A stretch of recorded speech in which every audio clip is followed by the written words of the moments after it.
چرچا بھی ہو کہ وقت پر نماز میں آ جائیں کہ کوئی رکعت چھوٹنے نہ پائے۔ اللہ کا بہت کرم ہے قرآن مجید مکمل ہونے میں۔ اللہ ہمیں آئندہ رمضان بھی عافیت کے ساتھ نصیب فرمائے اور قرآن مجید سننے کی توفیق عطا فرمائے۔ اور یہ بھی دعا ہم کریں کہ اللہ تعالیٰ ہم سب کی اولاد کو بھی حافظ قرآن بنائے۔ قرآن سنانا کوئی معمولی کام نہیں، میں سنا رہا ہوں اس لیے نہیں بول رہا ہوں۔ یہاں گرمی آپ لوگوں کے پیچھے ہوتی ہے، بالوں کا نہیں، بہت گرمی ہو رہی ہے، بہت لیٹ ہو گیا۔ یہاں گرمی کم نہیں ہوتی، یہاں گرمی اس سے زیادہ ہوتی ہے۔ ایک گرمی وہ ہوتی ہے جو آپ سب کو ہو رہی ہے، وہ یہاں بھی ہوتی ہے۔ مزید سنانے کی گرمی ہوتی ہے اور مزید پبلک کا ٹینشن ہوتا ہے کہ بھائی اگر ہم اٹک گئے تراویح میں تو پبلک یہ چھوڑنے والی نہیں ہے، جو لوگ پیچھے کھڑے ہوئے ہیں وہ معاف کرنے والے نہیں۔ حافظ صاحب اٹکتے ہیں تو لوگ پبلک میں چرچا ہوتا ہے کہ آپ بہت اٹک رہے ہیں، صحیح پڑھ رہے کہ نہیں پڑھ رہے، کیا معلوم۔ ہونا چاہیے، کوئی غلط چیز نہیں ہے، یہ صحیح سننے کی مطلب فکر ہے، صحیح سننے والے ہیں۔ یہ نہیں کہ اگر آدمی اٹک رہا ہو مسلسل اور اس کی فکر ہی نہیں ہے، یہ بھی غلط چیز ہے۔ تو یہ سب ٹینشن لے کے حافظ صاحب کھڑا ہوتا ہے اور اسے جو کچھ اس نے یاد کیا ہے اسے وہ 20 رکعت میں ڈیوائڈ کرنا ہوتا ہے۔ ذرا بھی آگے پیچھے ہو گیا تو رکعت پہلی ہے کہ دوسری ہے اس کا اندازہ نہیں ہوتا ہے۔ اللہ کا بہت کرم ہے، یہاں اس مسجد میں بہت کم ایسی غلطی ہوئی، رکعت پہلی میں بیٹھ گئے ہوں، رکعت دوسری رکعت میں اٹھ گئے ہوں، ایسا اللہ کا فضل ہے۔ نہیں، کمال ہمارا نہیں، اللہ کا کمال ہے، اللہ کا فضل ہے، اللہ کا کرم ہے، اس نے اس غلطی سے بچایا۔ کیونکہ شاید میرا یہ قرآن سنانے کا 25واں سال ہے، 25واں سال، 2000 سے قرآن سنا رہا ہوں، 99 سے قرآن سنا رہا ہوں، اللہ کا فضل۔ 94 میں میرا حفظ پورا ہو گیا تھا۔ میں نیپانی کا مدرسے کا ہمارے اپنے پڑھنے کے زمانے کا سب سے چھوٹا حافظ، 11 سال کی عمر میں میرا حفظ پورا ہو گیا تھا اور 4 سال میں نے قرآن سنایا تھا ایسی گھر میں۔ لیکن والد صاحب بڑے سخت رہے قرآن پڑھنے کے بارے میں، ہمیشہ وہ بہت سختی کے ساتھ روزانہ کئی پارے پڑھایا کرتے تھے، اس لیے 4 سال نہ سنانے کے بعد بھی قرآن سناتا رہا۔ ورنہ عام طور سے حافظوں کا حال یہ ہے 2-3 سال قرآن نہ سنائیں بلکہ 1 سال بھی قرآن سنانا چھوڑ دیتے ہیں تو مصلی پہ ٹھہرنے کی ہمت نہیں ہوتی۔ ہمارے والد صاحب کا معمول، معاف کیجیے میں اپنی بات کر رہا ہوں، غصہ نہیں، والد صاحب کا معمول یہ رہا، کوئی قریب تک ہمیشہ وہ پوچھتے تھے قرآن پڑھتا ہے کہ نہیں پڑھتا ہے، کتنا پڑھتا ہے قرآن۔ چند سال پہلے ان کو اطمینان ہو گیا۔ سن 2012 میں اور 13 میں میں نے قرآن نہیں سنایا، 12 میں جماعت میں گیا تھا، 13 میں خانقاہ میں گیا پورا مہینہ، تو 14 میں نے اکیلا قرآن سنایا مکمل اپنے گاؤں میں۔ ورنہ 2005 سے لے کر کے 2002 سے 2002-03 میں نے قرآن سنایا کولہاپور مرکز میں اور اکبر محلے میں، اکیلا نہیں سنایا، ساتھ میں میرے اور حافظ 10 رکعت میں 10 رکعت ہوئے۔ پھر 2004 اور 2005 میں 1 سال بہار میں قرآن سنایا، 1 سال یو پی میں قرآن سنایا جماعت میں۔ اس کے بعد 5، 6، 7، 8، 9، 10، 11 یہ اپنے گاؤں میں قرآن سنایا غریب درجے میں، ساتھ میں میرے حافظ ہوا کرتے تھے، جوڑی میرے ہاتھ میں ہوتی تھی، 10 رکعت کو 10 رکعت میں۔ لیکن 2011-12 میں نہیں سنایا، 12-13 میں نہیں سنایا۔ ہمارے والد صاحب کو فکر کہ اب اس کو قرآن شریف یاد ہے کہ بھی نہیں ہے، وہ دیکھتے تو نہیں پڑھ رہا ہے لیکن ٹینشن تھا ان کو۔ لیکن 14 میں نے اکیلا جب سنایا تو وہ ٹینشن فری ہو گئی کہ اس کو قرآن یاد ہے۔ اب بھی پوچھتے ہیں، جب گھر میں ہم رہتے ہیں بہت دن قرآن پڑھتے نظر نہیں آتے تو پوچھتے ہیں قرآن پڑھتا نظر نہیں آ رہا، قرآن پڑھتا ہے کہ نہیں۔ یہ ان کی سختی کا اللہ کو بہترین بدلہ عطا فرمائے اور عمر میں برکت نصیب فرمائے۔ میں یہ اس لیے کہا کہ حافظ صاحب کس ٹینشن میں ٹھہرتا ہے اس کا آپ کو بھی اندازہ ہونا چاہیے۔ ہم جو صورتیں یاد کرتے ہیں نماز میں پڑھ رہے ہوتے ہیں، بس آپس اس میں بھی گڑبڑ ہوتی ہے، ہماری آگے پیچھے ہو جاتا ہے۔ یہاں کہتا ہے کہ پوری 20 رکعت کا ڈیوائڈ کر کے اس کو برابر پڑھنا، کوئی آیت نہ چھوٹے۔ الحمدللہ پوری کوشش کی گئی ہے ایک آیت کا ایک لفظ نہ چھوٹے۔ بس آپس ایک لفظ چھوٹ گیا، 26ویں پارے کی آیت ایک لفظ چھوٹ گیا تھا، یوم لفظ، میں نے وہ آیت دہرایا۔ اگلے دن جب مجھے اس کا احساس ہوا کہ ایک لفظ چھوٹا ہے، مجھے کنفیوز ہوتا پڑھتے ہوئے یہ تو کچھ چھوٹا ہے، کچھ چھوٹا ہے۔ جب میں بہت غور کیا تو بھائی ایک لفظ چھوٹا ہے، لفظ یوم، پھر ہم نے اس آیت کو دہرا دیا تاکہ وہ لفظ بھی آپ کے کانوں تک پہنچ جائے اور آپ کا حق پورا پورا ادا ہو جائے. یہ ہر حافظ کوشش کرتے، میں کر رہا ہوں ایسا نہیں، سارے حافظ کوشش کرتے ہیں. اور اللہ کا فضل یہ ہے ہم قرآن آہستہ پڑھ کے بھی تراویح جلدی ہو رہی ہے. اتنی آہستہ پڑھنے کے بعد تراویح جلدی نہیں ہوتی. یہ وجہ اس کی ہے کہ ہم لوگ 4 رکعت کے بعد بہت دیر بیٹھتے نہیں. 4 رکعت کے بعد آپ دیکھیے رکوع میں تسبیحات آپ کو پڑھ رہے ہیں نہیں پڑھ رہے ہیں، سجدے میں تسبیحات پڑھ رہے ہیں، اتحیات پڑھ رہے ہیں. یہ سب پڑھنے کے بعد بھی تراویح ہماری 1 گھنٹے میں پوری ہو رہی ہے. ایسا پاسبل نہیں ہے. جو لوگ نئے نئے پڑھا رہے ہوتے ہیں ان کو یہ سب ابھی اندازہ نہیں ہوتا ہے، اس لیے وہ یا تو بہت آگے بہت ٹائم لیتے ہیں، یا گاڑی اتنی فاسٹ ہوتی ہے وہ کیا پڑھ رہے ہیں وہ خود ہی سمجھ رہے ہوتے ہیں. سورہ فاتحہ میں الحمد اور ظالم سنتا ہے مقتدی، الحمد اور ظالم سنتا ہے مقتدی. اور وہ جب قرآن شروع کرتے ہیں رکعت میں اتنا سنا دیتا ہے، اور رکوع جب کرتے ہیں تو تعلمون سنا دیتا ہے. یہ غلط طریقہ ہمارے یہاں چل پڑا ہے. اللہ کا فضل ہے نبانی میں ہماری برکت، مطلب یہاں جامع مسجد کی برکت سے ہمارے اور حافظوں نے بھی آہستہ پڑھنا شروع کیا. جب یہاں دیکھا جامع مسجد میں قرآن آہستہ پڑھا جا رہا ہے، ہمارے بہت ساتھی مجھے ملتے ہیں جو قرآن سنا رہے نبانی میں، کہتے ہیں مفتی صاحب ہماری ہمت آہستہ پڑھنے کی نہیں ہوتی تھی، لیکن جامع مسجد میں آہستہ قرآن شریف ہو رہا ہے. تب ہم لوگوں سے کہتے ہیں بھائی دیکھو ہم دیر کر رہے ہیں، ہم اکیلے دیر نہیں کر رہے ہیں، جامع مسجد میں بھی قرآن دیر سے ہو رہا ہے. پہلے یہاں قرآن بہت فاسٹ ہوتا تھا.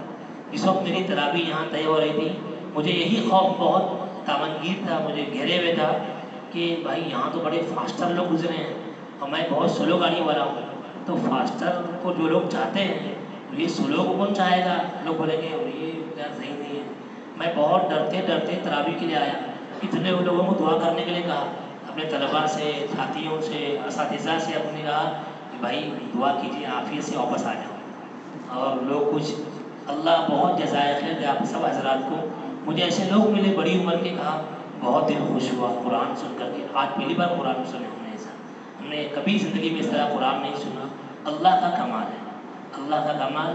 اللہ ہم سب کو قرآن سے خاص تعلق نصیب فرمائے. قرآن کی خوبی ہے قرآن سے پہلے جتنی کتابیں اتری ہیں ان سب میں تبدیلی ہوئی. ہم سنتے ہیں تورات میں، انجیل میں، زبور میں اور آسمانی صحیفے اترے تھے، ان سب میں گڑبڑ ہو گئی، لیکن قرآن میں گڑبڑ نہیں ہو سکتی. لوگوں نے کوشش کی، نہیں کی ایسا نہیں. کیوں نہیں ہو سکتی گڑبڑ؟ لکھا ہے کہ قرآن اللہ کا کلام ہے، اللہ نے بولا ہے قرآن. اور وہ جو کتابیں تھیں وہ اللہ کی کتاب تھی، کلام نہیں تھا. بات سمجھ میں آ رہی ہے؟ قرآن جو ہے وہ اللہ کا کلام ہے. ما یبدل القول لدی، ہمارے پاس بات بدلتی نہیں ہے. اللہ کا کلام ذرہ برابر اس میں تبدیلی نہیں ہو سکتی. اسی لیے قرآن مجید نے جب جب بھی ان کتابوں کا تذکرہ کیا ہے، تورات کا، انجیل کا، زبور کا، انہیں کتاب اللہ کہا ہے، کلام اللہ نہیں کہا. کلام صرف اللہ کا کلام ہی ہے. امام بیہقی نے واقعہ لکھا ہے، ہارون رشید کے زمانے میں ایک شخص ایمان لے آئے، ایک یہودی ایمان لے آئے، اور اس نے اپنی ایمان لانے کی وجہ بیان کی.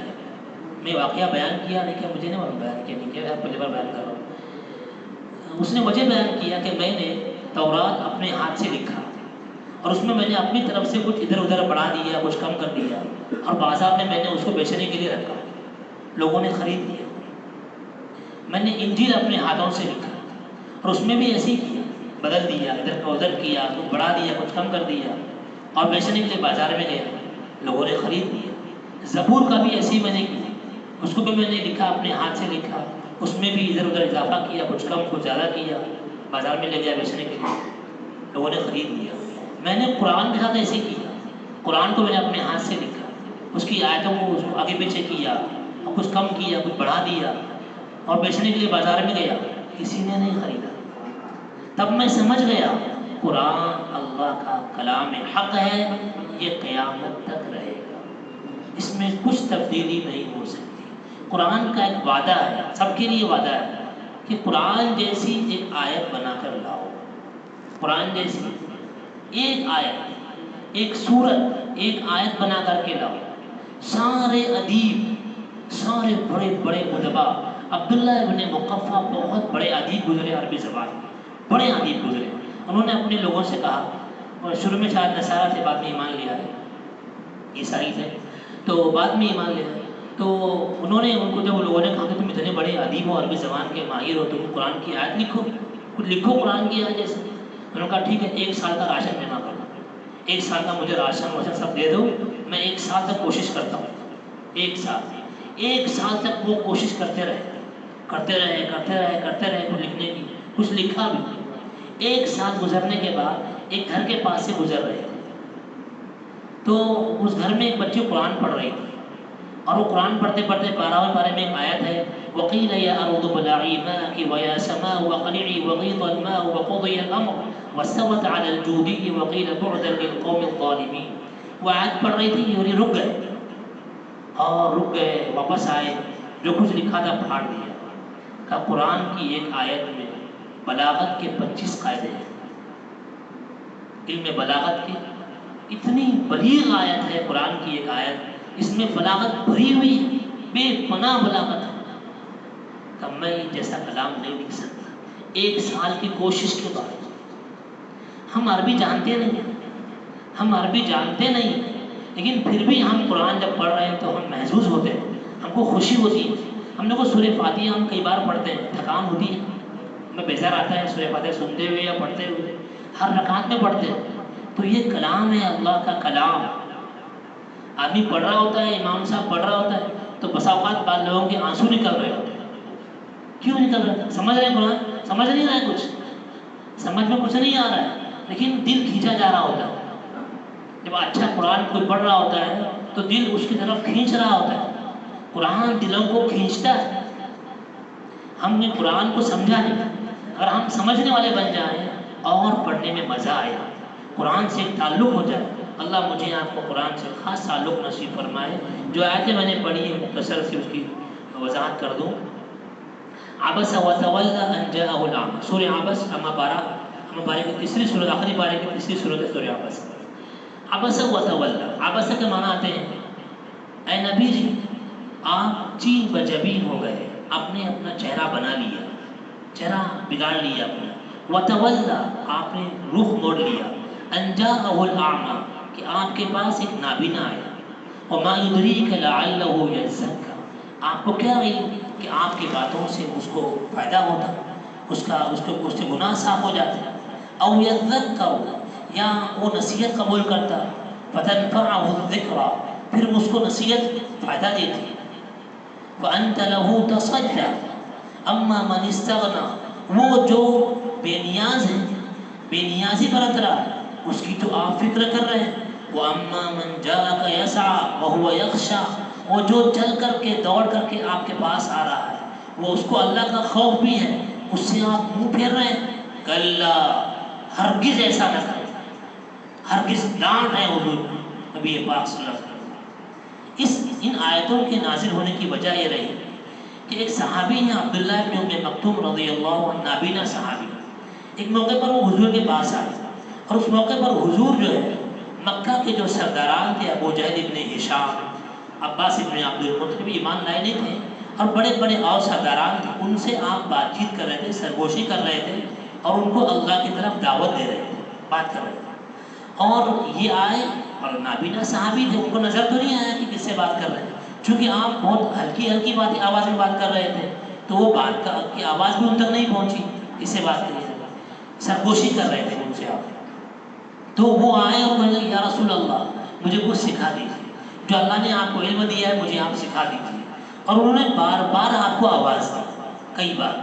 تو حضور کو یہ چیز ناگوار گزری، یعنی کہ آپ کو یہ لگا کہ یہ جو سرداران میں جن سے بات کر رہا ہوں، ان کو لگے گا کہ یہ تو ان کے ماننے والے یہ اندھے اور یہ سب آباد کمزور غریب لوگ ہیں، اور یہ میری بات نہیں مانیں گے، یعنی وہ سرداران میری بات نہیں مانیں گے، اور آپ کو ان کی آواز دینا یہ ناگوار گزرا، اور آپ نے چہرہ ذرا سا بنا لیا. اس پر اللہ کی ڈانٹ آئی. عبس وتولى، ایک نابینا آدمی آپ کے پاس آ کر کے آپ سے علم سکھانے کی خواہش کر رہا ہے، درخواست کر رہا ہے، اور آپ اس کو دیکھ کر کے چہرہ بنا رہے ہیں. کلا، ہرگز نہ کرنا. انہا تذکرہ، قرآن پورا کی پورا نصیحت ہے، فمن شاء ذکر، جس کو دل چاہے قبول کر، نہ چاہے قبول نہ کر۔ جو لوگ قرآن سے رخ موڑ رہے ہیں، اما من استغنی، جو قرآن سے رخ موڑ رہے ہیں، آپ کو ان کی تو فکر ہے، اور جو آپ کے پاس ایک نابینا دوڑ کر کے آ رہا ہے، کوشش کر کے آ رہا ہے، اس سے آپ رخ موڑ رہے ہیں، تو یہ نبی کو اللہ نے ڈانٹا ہے۔ اب دیکھیے یہ انبیاء کی تربیت ہے، یہ جو قرآن میں اس طرح کی آیتیں ہیں، انبیاء کی تربیت کتنی سخت ہوتی ہے۔ یہ سب جو ہم پڑھیں گے، تفسیر پڑھیں گے، اس میں آئے گا کہ اللہ نے نبی کو ڈانٹا، اور وہ ڈانٹ پوری امت قیامت تک پڑھتے رہے گی، اور پوری امت جانتے رہے گی کہ بھائی ان آیتوں میں اللہ نے نبی کو کیا کیا، بولو ڈانٹا ہے۔ اگر مجھے آپ کو ہمارے ماں باپ ڈانٹے اور وہ چرچے میں آ جائے تو بھائی کیا ہمارے دل میں اماں ابا کی قدر رہے گی، اور ہم اماں ابا سے اتنی محبت سے بات کر پائیں گے جو کر پائیں؟ کم سے کم 4-5 دن تو ہمارا موڈ خراب رہے گا نا، اپنے رہے گا۔ اور قیامت تک یہ اس طرح کی، اور بہت سی آیتیں ایسی ہیں جن میں حضور کو اللہ نے سب سختی سے کچھ باتیں کہی ہیں، تو وہ قیامت تک یہ ہے انبیاء کی تربیت۔ اللہ بس ہمیں سمجھ عطا فرمائے۔ ان آیتوں سے یہ معلوم ہوتا ہے کہ کوئی ہمارے پاس میں آ جائے جو ہم کو معلومات ہیں کو معلوم کرنے کے لیے آ جائے، کمزور ہے، حالات اس کے اچھے نہیں ہیں، ہم اس کو دیکھ کر کے رخ نہ موڑیں۔ علماء نے یہ بھی لکھا ہے، ایک مسلمان جو دین سے دور ہے اس کو پھر سے دین پر لانا یہ اچھا ہے کسی کافر کو ایمان میں داخل کرنے سے۔ دیکھو حضور ان قریش سے بات کر رہے تھے، کیوں بات کر رہے تھے بولو؟ کہ وہ ایمان میں آ جائے گی، اور یہ ایک نابینا صحابی جو پہلے سے مسلمان تھے، وہ دین سیکھنے کے لیے آئے تھے، ان سے آپ نے رخ موڑا تو ڈانٹ آئی۔ اس سے لکھا ہے کہ ایک کوئی آدمی جو دین سے دور ہے اس کو دین پر لانے کی کوشش کرنا یہ اولا ہے، بہتر ہے اس سے کہ غیر مسلمان کو ایمان میں لانے کی کوشش کی۔ اس کا مطلب یہ نہیں ہے کہ غیر مسلمان کو ایمان میں لانے کی کوشش نہ کی جائے، وہ بھی کوشش کرنی چاہیے، ضرور کرنی چاہیے، لیکن ترجیح جو ہے وہ دی جائے گی کہ جو مسلمان ہے پہلے سے وہ دین میں آ جائے۔ اللہ مجھے آپ کو صحیح سمجھ عطا فرمائے، اللہ مجھے آپ کو قرآن کریم سے خاص تعلق نصیب فرمائے۔ سبحان اللہ۔